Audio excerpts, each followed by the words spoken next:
Shalom, excellent peuple de Dieu de partout dans le monde. C'est encore moi, votre serviteur, le révérend Paul Richard Pandi.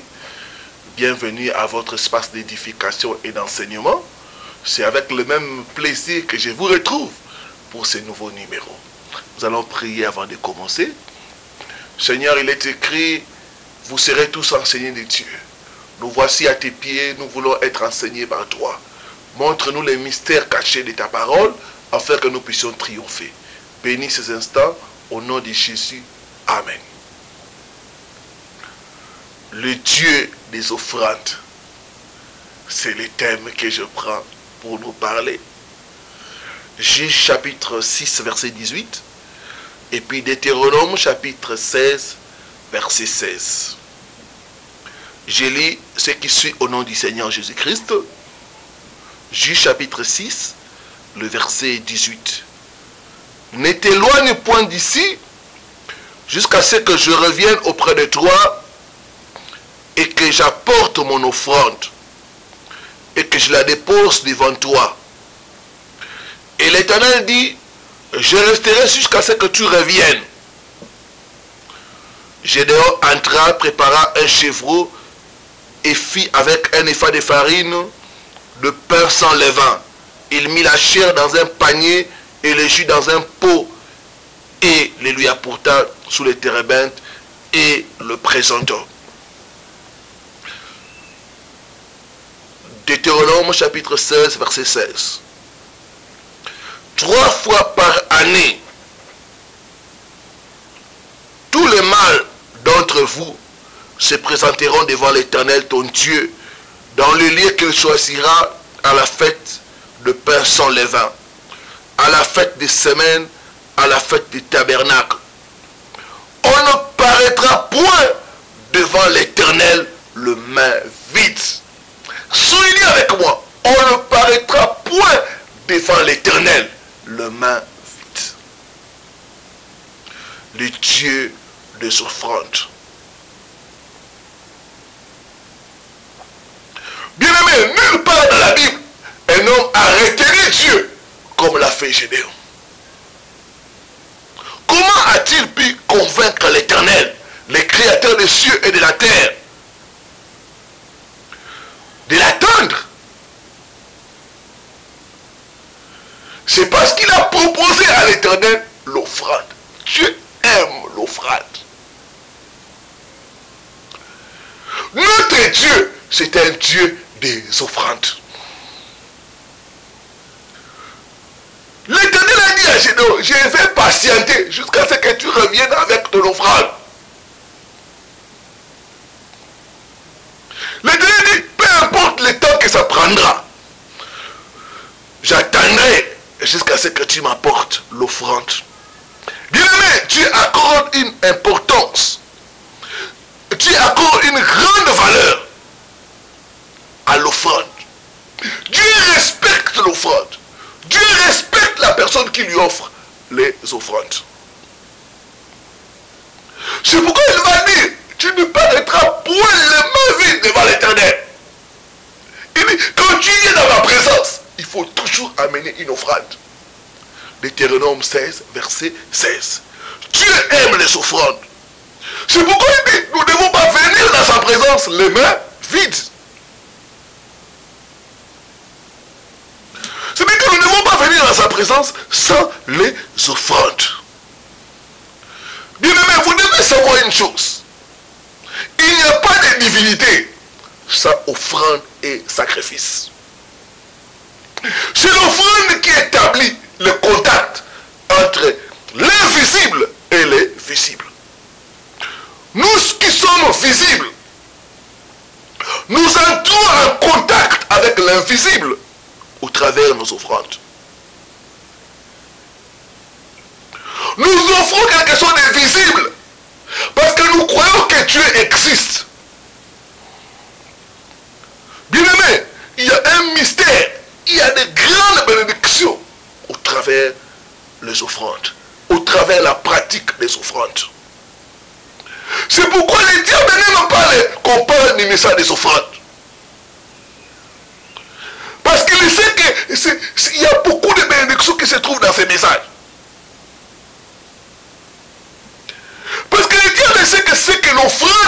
capable de faire dans la vie des gens. Il va s'opposer à ces messages par toutes sortes de faux enseignements, par toutes sortes de mauvaises attitudes pour priver les enfants de Dieu des bénédictions. Vous entendrez les gens dire, quand on parle de l'offrande, c'est pour extorquer de l'argent. Quand on parle de l'offrande, c'est ce que beaucoup de gens ont en tête. Quand on parle de l'offrande, c'est pour enrichir les pasteurs et les hommes de Dieu. C'est l'ennemi qui met ces fausses croyances pour priver les enfants de Dieu de la bénédiction. D'autres même vont plus loin pour dire que Jésus est le sacrifice suprême. Il n'y a plus nécessité de donner les offrandes. Dans toutes ces fausses croyances, l'objectif de l'ennemi, c'est appauvrir les enfants de Dieu. Empêcher les enfants de Dieu d'expérimenter les bénédictions qui découlent de la pratique des offrandes. Pourquoi Dieu aime les offrandes? Qu'est-ce que l'offrande permet de faire? Et comment offrir à Dieu? Bien aimé, s'il y a quelque chose qui a changé ma vie, c'est quand j'ai fait la révélation que Dieu était un Dieu qui aimait les offrandes. C'est une révélation qui a changé ma vie, qui m'a fait entrer dans d'autres dimensions de prospérité. Dieu était un Dieu qui honore les offrandes. Notre Dieu, c'est un Dieu qui aime les offrandes.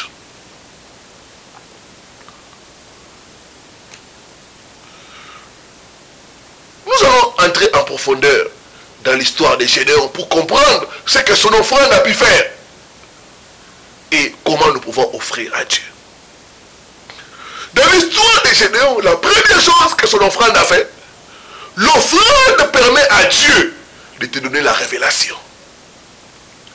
La Bible dit quand il n'y a pas de révélation, le peuple périt. Tu ne peux pas remporter la victoire dans ces royaumes sans la révélation. Regardez, Gédéon était en train de souffrir.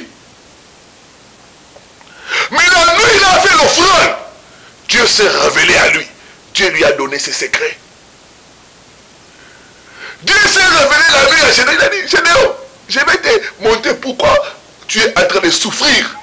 Pourquoi dans ta famille, il y a la pauvreté. Pourquoi toi, Gédéon, tu as beaucoup de capacités, tu as beaucoup de grâce, mais tu n'arrives pas à émerger. Il dit, Gédéon, la nuit, voici ton père a un hôtel de Baal. C'est cet hôtel de Baal qui bloque toutes les bénédictions.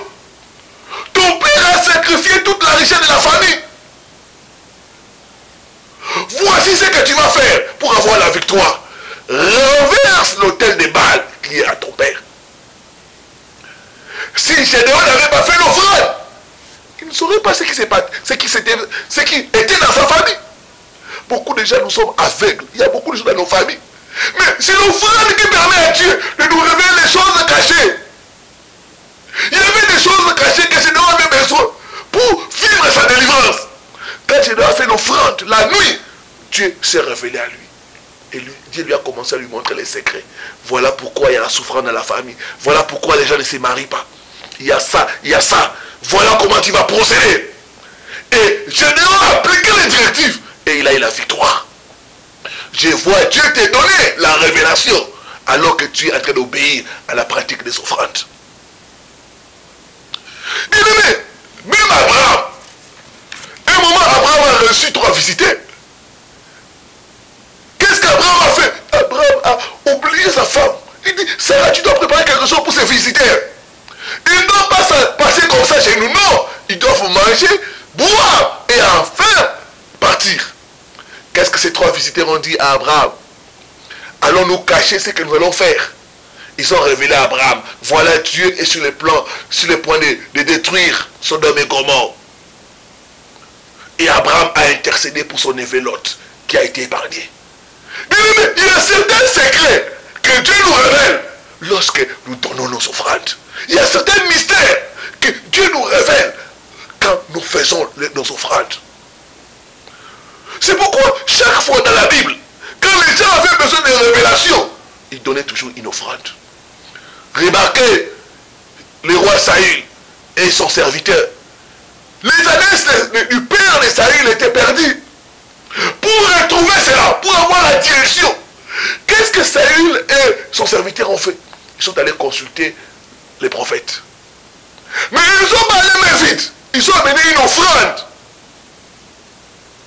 Il dit, nous amenons l'offrande pour que le prophète nous dise les chemins. Ton offrande permet à Dieu de te dire les chemins. Il y a plusieurs chemins, mais il y a un seul chemin de bénédiction. Je vois Dieu te dire, t'indiquer le chemin de ta bénédiction au nom de Jésus-Christ. Tu ne t'attendras plus parce que tu connais les secrets.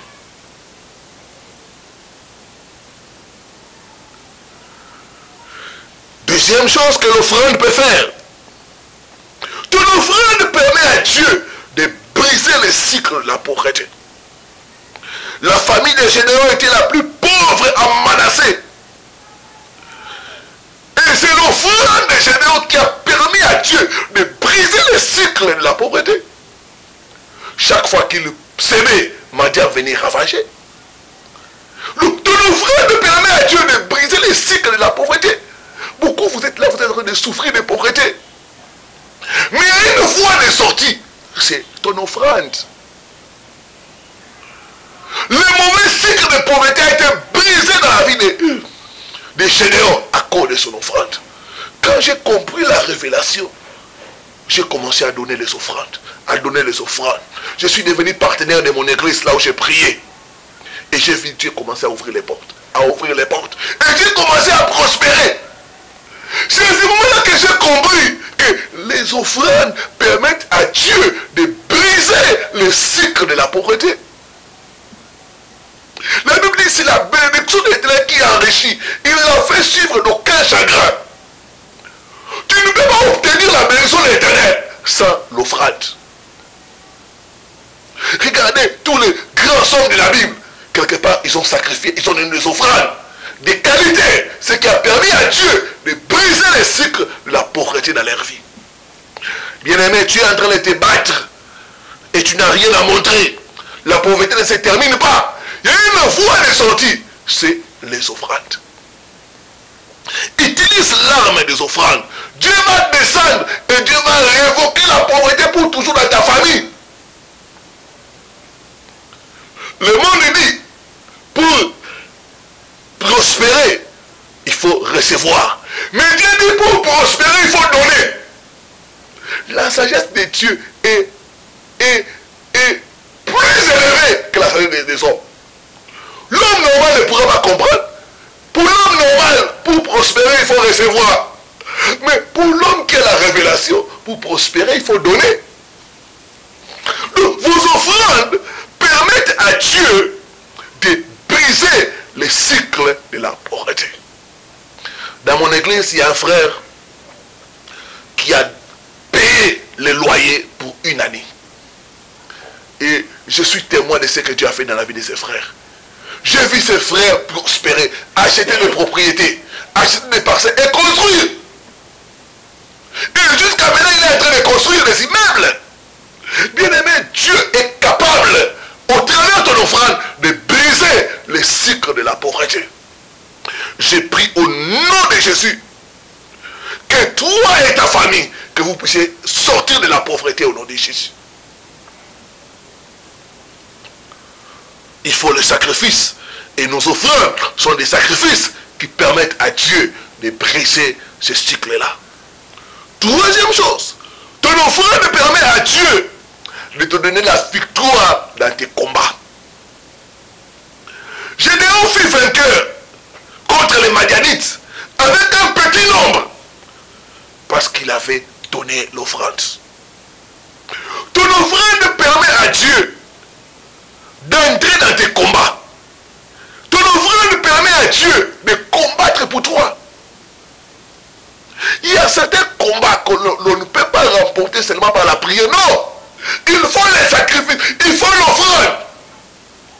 Gédéon a compris cela. Beaucoup vous faites bien quand vous priez, quand vous chassez. Mais vous manquez une chose. Il y a certaines batailles, ça demande l'offrande. Sacrifice contre sacrifice. Bien aimé, comment toi tu peux combattre quelqu'un qui a sacrifié son propre enfant? À moins que tu puisses faire un sacrifice semblable. C'est difficile de vaincre l'ennemi comme ça, qui est en train de sacrifier des bœufs, des chèvres. Et toi, tu n'es en train que de donner miettes à Dieu. Donc ton offrande permet à Dieu d'entrer dans tes combats, de combattre pour toi. Et quand Dieu combat pour toi, la victoire est plus qu'assurée. Je vois Dieu entrer dans tes combats et te donner la victoire au nom de Jésus. Bien aimé, Dieu n'a jamais perdu de bataille. Et il en sera aussi comme ça dans ta vie. Il ne perdra pas de bataille dans ta vie. Un moment, j'étais en train de travailler quelque part et j'avais une Française comme mon chef direct, une femme compliquée et très difficile. Les messieurs que j'ai succédé, c'est cette femme qui l'a fait partir. Et tout le monde savait que cette femme, c'était une femme compliquée qui causait des problèmes à beaucoup de gens. Et quand j'ai commencé à travailler dans cette société-là, elle a commencé à me poser beaucoup de problèmes, des complications, des incompréhensions. J'ai engagé l'arme de l'offrande. J'ai fait une sémence à Dieu. J'ai dit, Seigneur, combat ceux qui me combattent. Je donne cette offrande pour mission de combattre ceux qui veulent me combattre. Bien aimé, 3 mois après, cette femme expatriée a fait une erreur et on l'a obligée de démissionner. Dieu l'a fait partie de la société. Je vois Dieu enlever tes ennemis au nom de Jésus. Dieu va combattre tes adversaires et te donner la victoire au nom de Jésus. Mon frère, ma soeur, je parle à toi. Tu as des combats sur le plan professionnel. Tu as des combats de ton mariage. Tu as des combats. Les enfants ont fini les études. Ils n'arrivent pas à s'épanouir. Ils n'arrivent pas à trouver du boulot. Fais une offrande pour que Dieu combatte tes adversaires. Pour que Dieu te donne la victoire. L'offrande des Gédéons a permis à ce que Dieu puisse combattre la bataille des Gédéons et détruire les Madianites. Je vois Dieu détruire tes ennemis au nom de Jésus. 4e chose, ton offrande permet à Dieu de multiplier ce que tu as. Bien aimé, ce que tu as, c'est une sémence. Ce n'est pas une récolte, ce n'est pas une moisson. Quand tu manges ce que tu as, tu te prives de la moisson. Bien aimé, quand tu mets en terre un grain de maïs, tu récoltes des épis de maïs. Si Gédéon avait mangé sa sémence, il n'aurait pas pu récolter la moisson de bénédiction. Dieu a changé la position de Gédéon. Lui qui était quelqu'un de sans valeur, lui qui était n'importe quelqu'un qui n'était même pas connu, Dieu a changé son statut. Dieu a fait de lui un héros, un juge en Israël, un vaillant héros. L'offrande permet de multiplier tes talents, de multiplier ses grâces sur toi. Tu donnes à Dieu l'argent, mais tu reçois en faveur, en retour, la guérison, la protection, la paix, les ouvertures. J'ai donné l'offrande et Dieu a changé sa position. Quelqu'un qui était inutile, il est devenu un vaillant héros. Je vois Dieu changer ta position au nom de Jésus. Rappelez-vous d'Abel. Abel a fait une offrande et Dieu a changé sa position. Dieu l'a appelé le juste. Il n'était pas juste, mais quand il a fait l'offrande, il y a une grâce qui est venue. Dieu a changé la position d'Abel. Je vois Dieu changer ta position. Tu vas passer de célibataire à marié. Tu vas passer de sans-papier à quelqu'un qui a un document à vie. Tu vas passer de chômeur, de sans-emploi à quelqu'un qui a un CDI. Au nom de Jésus-Christ. Les mystères des offrandes. Dieu, c'est un Dieu qui aime les offrandes. Dieu, c'est un Dieu qui aime agir à cause des offrandes.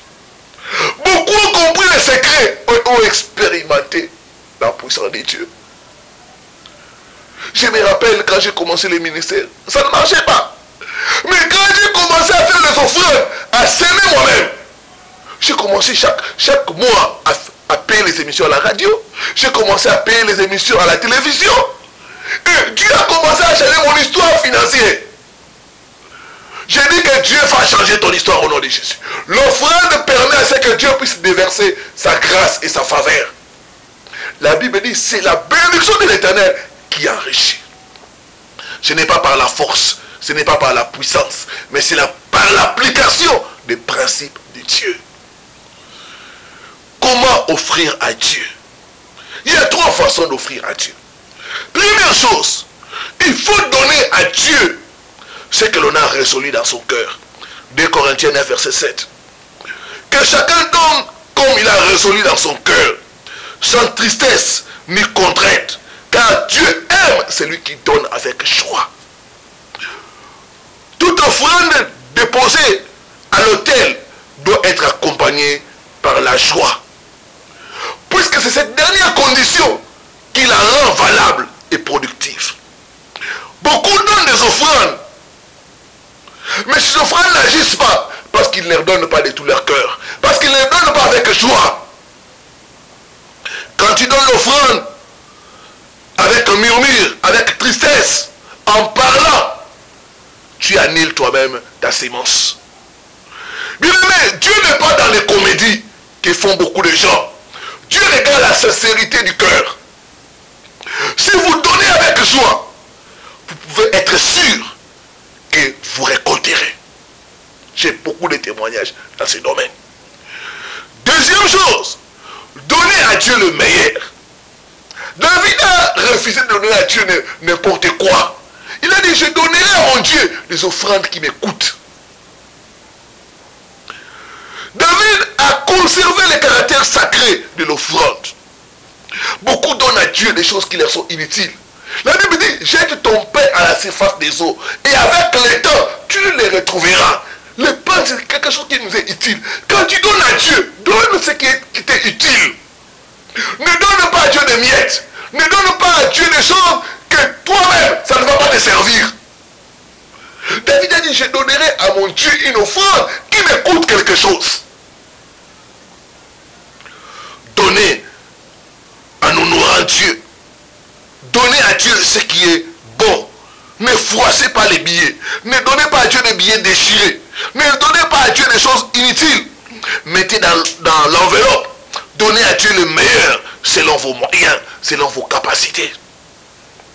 Dieu aime à ce que quand nous donnons, que nous puissions prouver notre amour et notre honneur envers lui.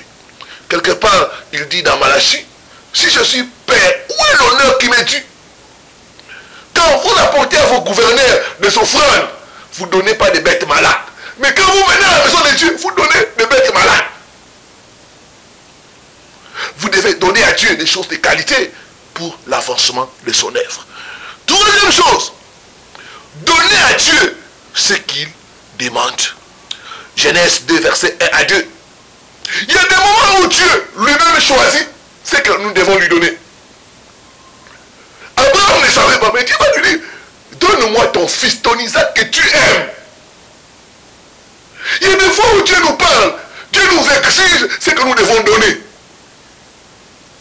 Je me rappelle une fois, j'avais mis de côté, c'était pendant les fins d'année, 1000 $ que j'avais dans mon compte. Il m'a dit, prends cet argent, mets ça dans l'œuvre de Dieu. Et j'ai pris 1000 $ que j'avais dans mon compte. J'ai mis ça dans l'œuvre de Dieu. Et j'ai fait la main de Dieu. Donnez à Dieu ce qu'il vous demande. Peut-être Dieu vous demande de bâtir un hôtel. Peut-être Dieu vous demande de sacrifier la moitié de votre salaire. Soyez attentifs à la voix de Dieu. Donnez à Dieu ce qu'il vous demande. Soyez conduits par le Saint-Esprit. Le Saint-Esprit te demande, maintenant, prends telle chose. Donne ça à l'homme de Dieu. N'hésite pas. Ne réfléchis pas. Abraham n'a pas réfléchi. Quand Dieu lui a demandé Isaac, il a obéi.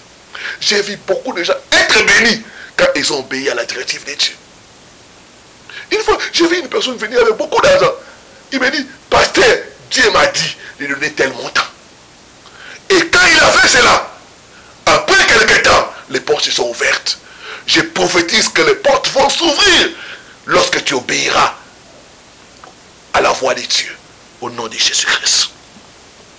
Bien-aimés, ne retardez pas. Si Dieu vous dit de faire quelque chose, il peut vous dire d'acheter les instruments pour l'église. Il peut vous dire d'acheter la caméra. Il peut vous dire de donner tel montant à un serviteur de Dieu. Il peut vous dire de souscrire à telle chose.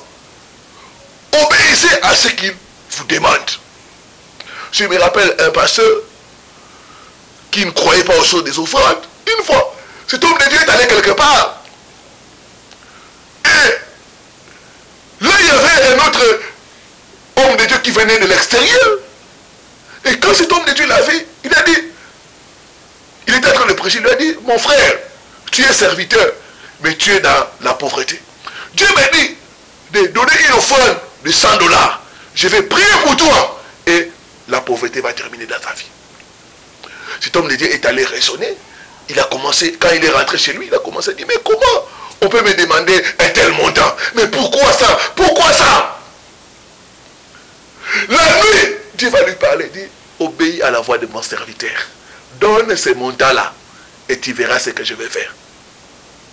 Et l'homme de Dieu, bien qu'en Bouddha, et moi il a dit, non, je dois obéir au Seigneur. Il a pris l'enveloppe et il est venu chez l'homme de Dieu. Et l'homme de Dieu a prié pour lui, a dit, à partir de ce jour, finis la pauvreté dans ta vie.